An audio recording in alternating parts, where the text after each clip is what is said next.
welcome to an Emperor Wargaming Reviews. So at the weekend I was at Beachhead competing in the Bolt Action tournament, and I thought to myself, Josh, you do not have enough games. So I bought myself another one, and I bought this. It's the Tobruk starter set for Flames of War. I got it from Entoyment, who obviously are big sponsors of the event at Beachhead. I just thought it was great value. It was £37 and it gives you everything you need to start playing Flames of War. So what I thought I'd do is I'd do a little review, a little rundown of how Flames of War actually plays, show you some of the models because I built them all up, and go from there. Maybe do a couple of turns as well, just to show you how it actually looks. So the start set includes Italians and British. So for those of you who don't know, Flames of War primarily does late war and mid war, but it doesn't do early. So this is kind of like the earliest period covered by Flames of War. And I think it's going to show you just how inept some of the Italian armoured vehicles were. But enough of that, I'll show you the models, I will show you how the turn works, and we'll go from there.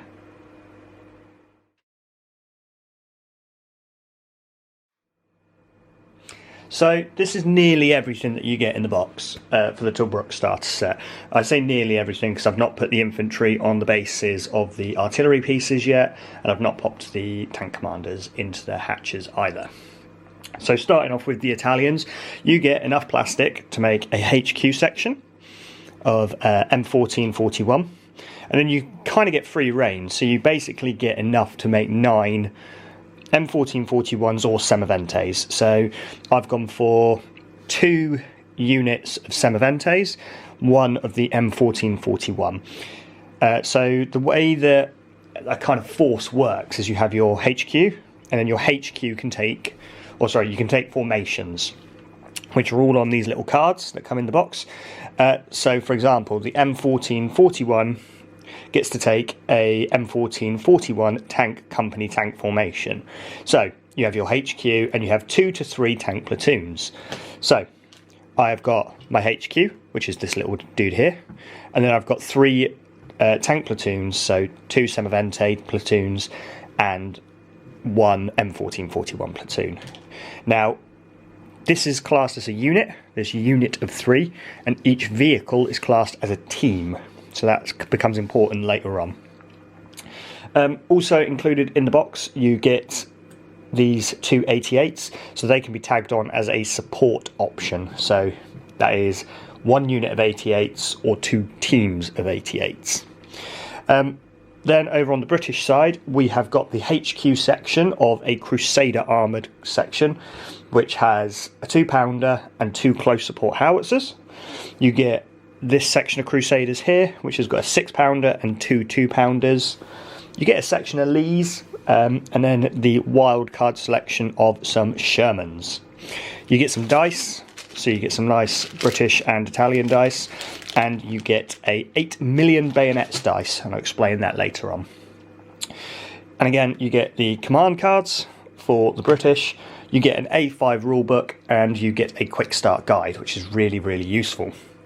The 8 million bayonets dice is basically used for the Italians, where at the start of each game you roll that dice for each unit that you have, and that decides whether the unit is normal or worse. Pretty Italian rule, we like it. So what we're going to do is we'll set up a little kind of scenario on the table and we'll show you how it works.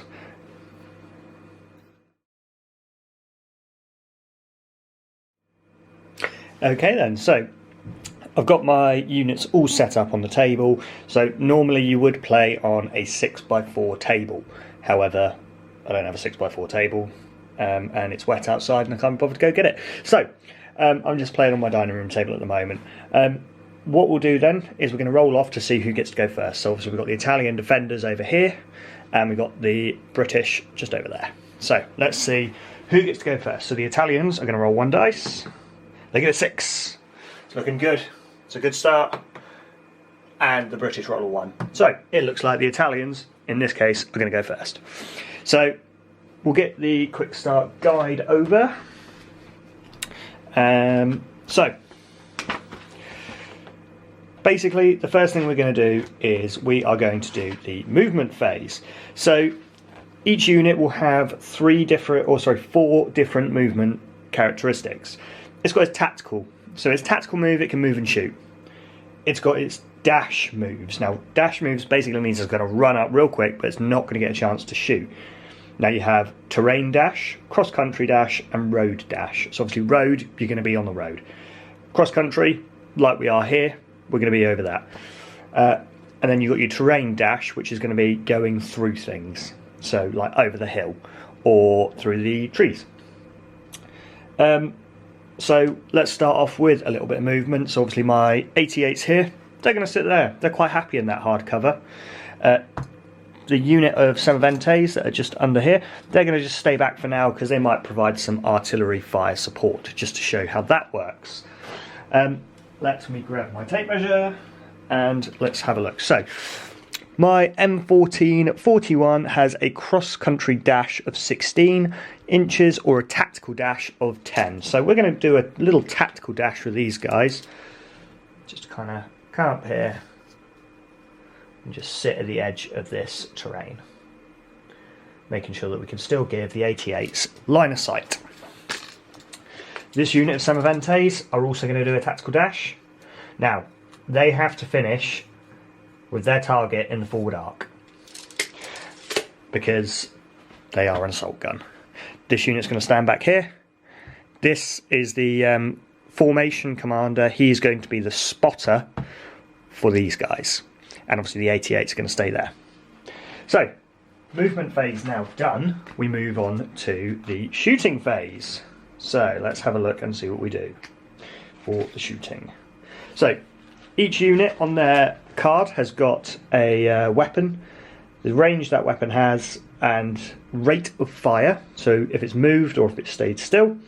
It's got its anti-tank power, its firepower rating, and then any special rules that we need to note. So, let's start off with the 88s, because I think they might be the only things that are in range. So they have a range of 40 inches, because they are a really big gun. So, we're going to take a pop at the Grant tanks, in the open, because they are British. So, on their command cards, each unit has a hit-on value. So, the Grant is hit on a 4. So, we've got two 88 batteries. They get 2 dice each, and they'll be hitting these Grants on normally starting at a 4. But let's go and have a look at the modifiers. So, where have we got the modifiers? So we've declared them. Score to hit. If the range of the target is over 16 inches, it absolutely is.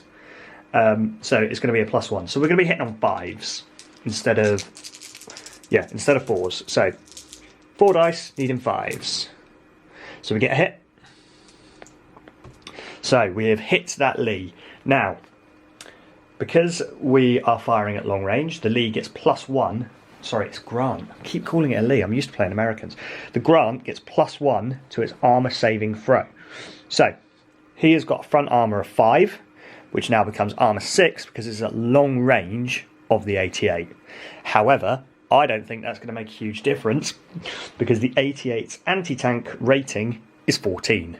So, 6 + 6, even if we roll a 6, which we definitely don't,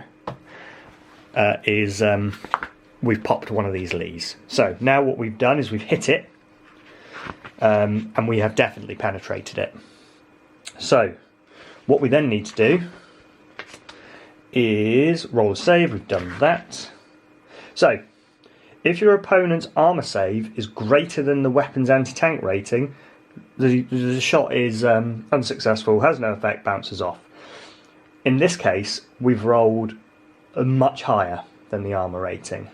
So we now need to see what happens. So we roll versus the anti-tank, the 88's firepower rating. So the 88 has a firepower rating of 3+. So on a 3+, no. So what's happened is we've hit that tank and it's bailed out. The crew have gone, oh my god, absolutely not. We don't want to stay here. Let's get out of here. So we will mark that appropriately with a dice to say that one of these Lees is bailed out. Grant, I keep calling them Lees. Anyway, that's the 88 shots done. What we're next going to do is the Semiventes over here are going to try and call in artillery. So, they are, I say call in artillery, they're going to fire artillery. And they're going to fire artillery at the Crusader tanks that are next to the Lees. So, they have a top armour of 1, and the Semiventes penetration power, anti-tank, is anti-tank 2 when it's firing as artillery. So, we now need to range in. So, we need to place a marker down. We're going to use the 8 million bayonets dice. I'm going to pop it bang on top of that guy there. So that's the 6-pounder one. So it's a 6-inch square. Where have I put my tape measure? It's a 6-inch square. So let's have a look. So we put that on the 3. So it's going to get all of them. Yeah, it's just going to get those guys if it hits. So we now need to do something called ranging in. So we need to check the skill rating. So it is a skilled trained rating, which is a 4+. Is it a 4+? Yes, it is a 4+, because we are not using the 8 million bayonets dice to make them better. So, on a 4+, does it come in? We get 3 attempts to do this. It comes in on the first go, that's great. So, now we just have to roll to see. Let's find the rules. No, that's movement. Artillery, artillery. Here we go. So we've done that. We have rolled in on the first time. Okay, roll to hit. Roll a dice for each tank, infantry or gun team caught at least partly under the template. To score a hit on the template, we use the hit on number on the team's card, modified as follows. +1 if it's ranged on the second attempt, +1 if it's ranged on the third attempt. 1 or 2 weapons firing, you must re-roll all successful hits. Not a problem, there's only 3 of them. And 5 or more, we must re-roll failed hits. So, that's fine. There's only 3 of them. So, the first one. So the Crusader is hit on a 3+. So the one on the left is hit. The one on the right, in the middle, sorry, is hit. And the one on the end is not hit. So, we've got 2 hits. Let's now see if we can beat the armour score. So basically, we need to roll a 1 to, or the Crusader player would roll a 1 to save it. So let's see what happens. Saves that one, nothing happens. Middle one, saves it, nothing happens. So they've just taken a load of pounding from the artillery, but nothing really has happened. So that can now come away, because we have ranged in and fired at them. Next we'll do this Semivente battery here. So they've got 20 inches on their main guns. So let's see if we're in range of anything. We are not. So they're just going to stay there. And the M1441, sorry, has a 24-inch rating on their gun, so 2 foot. And are we in range? Yes, we are. I think we will try and shoot the Crusaders again, the same ones we've just dropped some artillery on. So, we're going to be using their... where is it? The rate of fire, they've moved, so it's only 1 dice each. And we will be shooting at the Crusaders. We'll be hitting on a 3. We're over 16 inches though, so we'll be back up to hitting on a 4. So, 4s. So we've got 1 hit. We'll assign that hit to the one on the end. Whoop, there he is. We'll assign that to hit to him. So, it is anti-tank power 6. The Crusader has armour 3 to the front. So we could do something here to him. Now, normally would be over half range, so we'd improve the save by 1. But the M14's got a special rule, which is heat, high explosive anti-tank, which means it doesn't get the additional save. So he now needs a 3 to get a glancing hit, or 4, 5, 6 to do nothing. It's 6, he's fine. Okay, so that's all the movement that we've done for this turn. That's great. We'll come back and we'll do the Allied players' turn 1.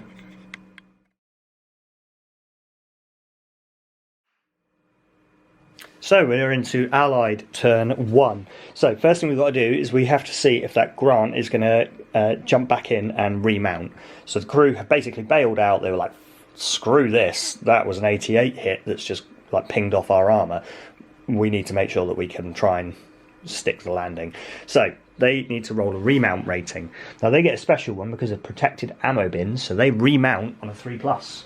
So on a 3+, do they get back into their Grant? Yes, they do.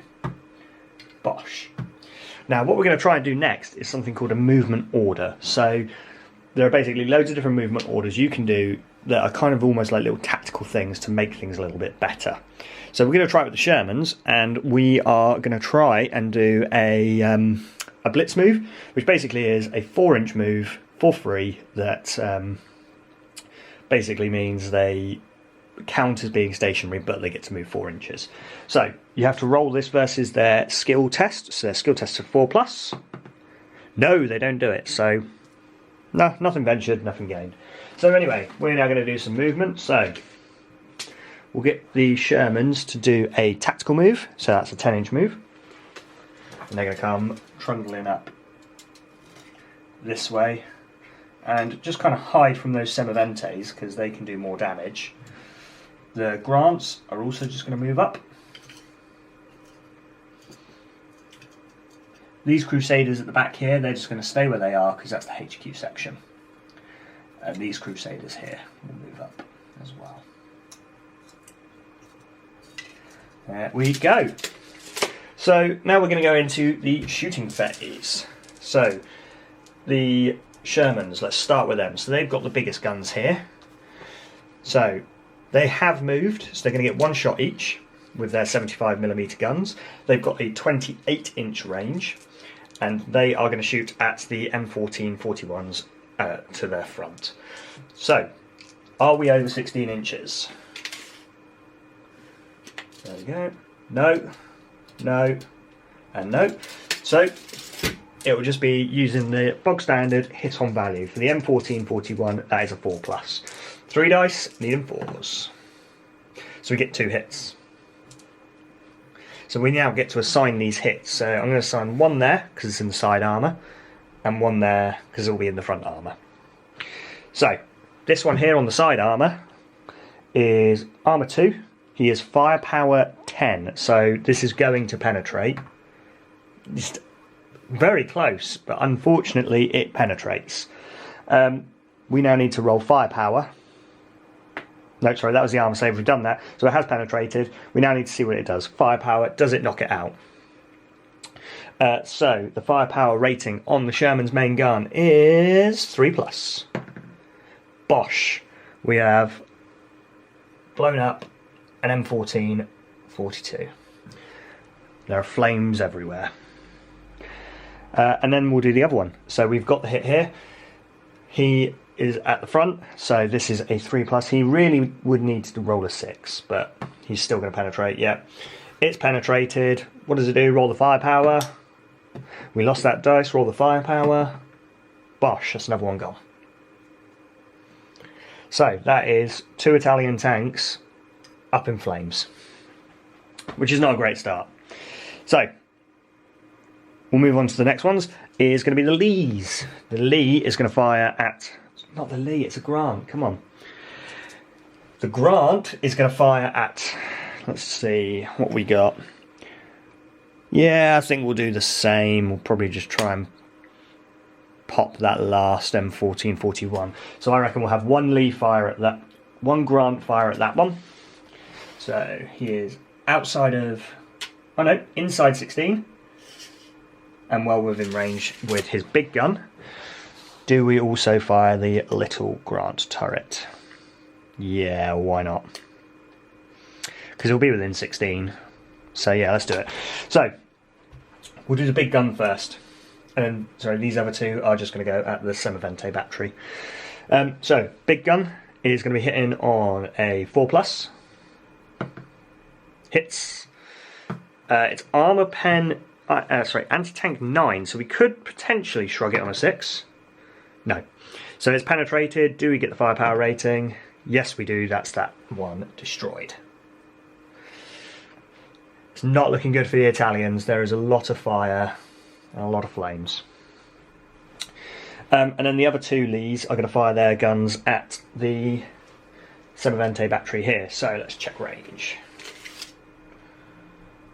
So inside 16, outside 16. So we will do the one that is inside 16 first. So this will be hitting the Semivente battery on a 4+. This is the big gun. It hits. And the little gun. So this would need an extra 1 to hit because it's essentially an overworked turret. You get +1 on your to hit if you're firing both. So it misses. But the big gun hits, which is the important one. So the Semivente has armor 4 to the front, and the gun on the Grant is 9. So we can save this. We can do it. 4 plus 4 is 8. No. So it does go through. What happens though? So we roll the firepower rating, which is a 3+. Boom. That's another one gone. Crikey, I'm running out of smoke markers here. I'm going to have to pop that one over there and that one on there. Okay. It's really not going well for the Italians. So, the other Grant, this is the one that is outside 16. He's going to fire at this guy. He hits. So now he's outside of 16. It's classed as having armor 5. So, let's see if we can do something with that. Yep, 10, that's fine, he shrugs it. The little gun, needing a 5 to hit, misses. Cool. And I think we're going to call it there for a turn, just to kind of give the struggling Italians a chance to fight back. But that's basically how the game plays. It looks like it's nice and simple. I really enjoyed playing it. I think this is going to be a great little game to play. Remember guys, like and subscribe to the YouTube channel. Big shout out to Entoyment and Mike Smith for running the event at Beachhead for Bolt Action. It was absolutely fantastic. I finished 12th, no biggie, you know, best I've ever done, but all. And yeah, check out Entoyment's Flames of War section because they've got quite a lot. I'm definitely going to be going back. Okay, that was the cat bowl going everywhere, but there we go, frightened the life out of me. Yeah, I'm going to be going back to get some more stuff from Entoyment because I want to buff up some stuff. I'm thinking I might even get some like Deutsches Afrika Korps just for fun. And I also want to get some Valentines. Right, thank you guys for watching. Until next time, I'll see you later.